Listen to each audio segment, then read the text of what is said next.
Dar viena istorija atsiverianti šiapus ir anapus nuotraukos. Tai ir vieno žmogaus ir visos Lietuvos istorija.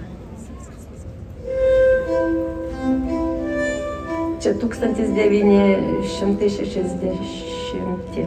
Esu 19 metų pirmą dainų šventėje dalyvavau. Dirigentą labai atsimenu gerai, Kavecką.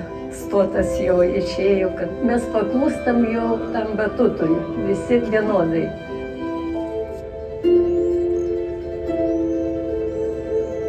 Mes gyvenom Varėnoje prie miško, pas mus ateidavo partizanai. Mano mama partizanam padėdavo, kuo galėdavo, šelpdavo maistų.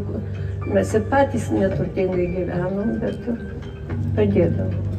Ir aš labai gerai atsimenu, kai jie sudėjo į lovą ant lovos taip savo ginklus, uždėjo mama tos matrasus ir mane paguldė naktį.